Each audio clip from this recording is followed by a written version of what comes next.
लेकिन खींवसर का जैसे ही नाम आता है, हनुमान बेनीवाल का नाम आते ही सरकारें डर जाती है कि यार जल्दी से कुछ कर दो, नहीं तो पंगा खड़ा करेगा, पता नहीं कहाँ बैठेगा, किस हाईवे पे बैठेगा। मुझे मोदी की ईडी और सीबीआई से डर नहीं लगता, और भजनलाल की एसीबी और सीआईडी से मैं नहीं डरता।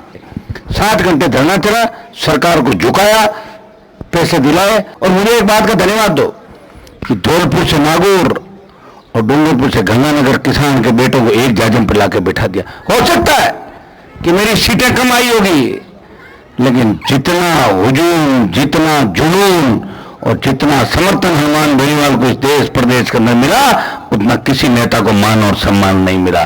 सड़क पे एक गाड़ी लेके निकलता हूँ, 200 गाड़ी कब हो जाती है मुझे खुद को भी पता नहीं लगता, कितने बच्चे अपने अपने साधनों से मेरे साथ चल रहे हैं। इसलिए मुझे मोदी की ईडी और सीबीआई से डर नहीं लगता, और भजनलाल की एसीबी और सीआईडी से मैं नहीं डरता, क्योंकि मेरे अंदर ताकत है और मैंने कोई गलत काम नहीं किए, और गलत काम जो करेंगे उनको डर लगेगा और उनको सरकारों के सामने बोलने की उनकी हिम्मत नहीं है। अब की बार मैंने इस लोकसभा चुनाव के अंदर नई चीज देखी। आप कहेंगे तो लोग मजबूत है, लेकिन जिनको आप मजबूत कहते हो कि वो लोग मजबूत है, मकरना के अंदर, कुछ जाई में, कुछ हमारे बूंदवा के अंदर, कुछ कुचामल में सरपंचों ने शपथ लिए से हाथ खड़े करके। आप बताओ, सरपंच तो सबका होता है, सरपंच तो एमपी एमएलए का संबंध नहीं रखेगा तो सरपंच क्या करेगा? कि नहीं साहब, आपको बीजेपी पार्टी में रहना है, आपके काम जब भी करेंगे जांच करा देंगे। शपथ लो। सरपंच, हम शपथ लेते हैं कि हम हनुमान बेनीवाल को वोट नहीं देंगे, हम ज्योति मुर्जा को जिताएंगे। जिताएगी ज्योति मुर्जा ने?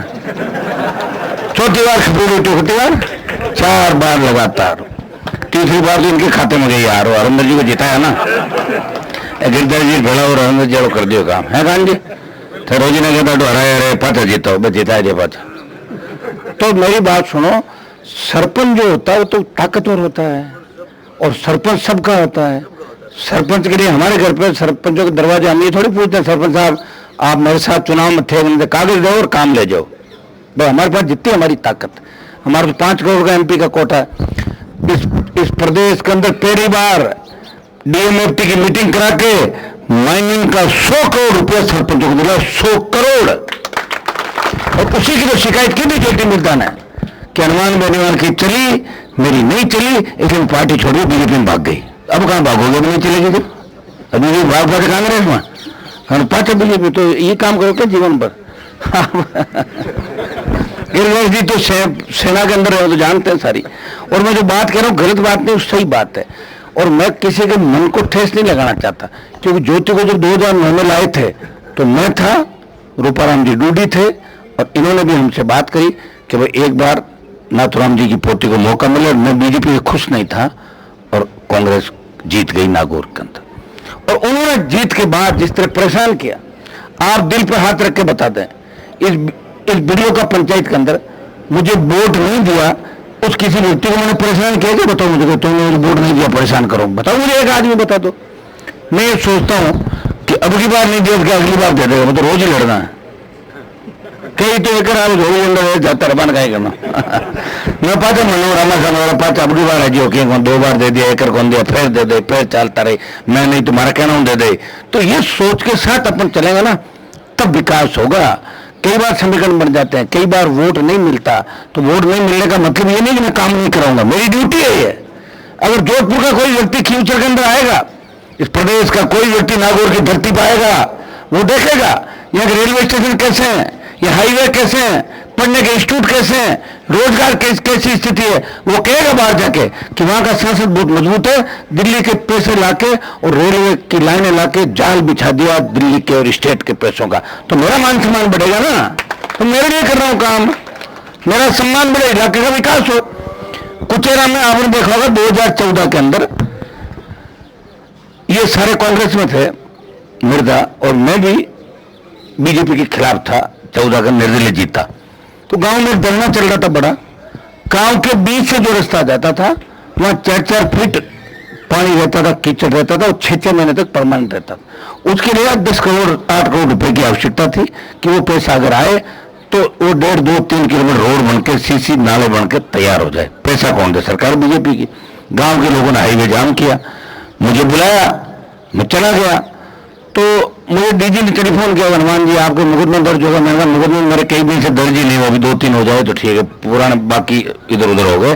वो छोड़ो डीजी साहब, आप क्यों परेशान हो, अपना ध्यान रखो, आपको क्या करना। और गिरधारी जी मेरे से 200 मीटर दूर, मैं जहां बैठा हूं 200 मीटर दूर कांग्रेस के वो तमाम नेता एक मंदिर में बैठे हुए, कलेक्टर को लेके बैठे, एसपी को लेके बैठे, बार बार ये कह रहे कि धरना समाप्त कराओ।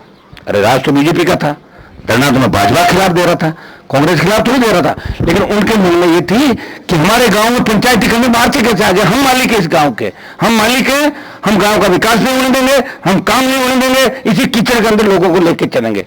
7 घंटे धरना चला, सरकार को झुकाया, पैसे दिलाए। और जब मैं जयपुर पहुंचा तो मेरे पास आईजी का फोन आया, साहब मुकदमा दर्ज करना पड़ेगा, रिचपाल जी बेटी गए लेके। तो मैंने कहा रिचपाल जी तो कांग्रेस पार्टी में, उनके कैसे चलते हैं। बोले उन्होंने वसुंधरा जी से बात कर ली, सब लोगों ने, वसुंधरा जी उनकी खास है। अगर सब खास है, हमारे खिलाफ कर बेड़ा बैठना सब आ जाए, और हमारे खिलाफ और मैं था के हाथ। सड़क बन गई, सड़क बनने के बाद बाईपास हो गया। अगर उस समय सड़क नहीं बनती तो 10 करोड़ रुपए कौन देता, बताओ मुझे। बाईपास से भी निकल जाए तो कीचड़ गांव के अंदर पड़ा रहता। फिर मैंने महाविद्यालय खुलवाया, शानदार कुचेरे के अंदर कॉलेज खुल गया, खीमसर में कॉलेज खुलवाया वसुंधरा के राज में, पंचायत समिति बनाई जो बहुत बड़ी आवश्यकता थी, मैं विपक्ष में था। लेकिन खीमसर का जैसे ही नाम आता है, हनुमान बेनीवाल का नाम आते ही सरकारें डर जाती है कि यार जल्दी से कुछ कर दो, नहीं तो पंगा खड़ा करेगा, पता नहीं काम बैठेगा किस हाईवे पे बैठेगा। तो काम तो हो रहा है ना, आपका तो काम ही हो रहा है। पहले लोग तो उन्होंने क्या कर दिया, मुझे बता दोगे, इतने बड़े जाल बिछा दिए, पुल बना दिए, नाम बता दो मुझे। लोगों के हाथ में तो पूरे मंत्रालय थे।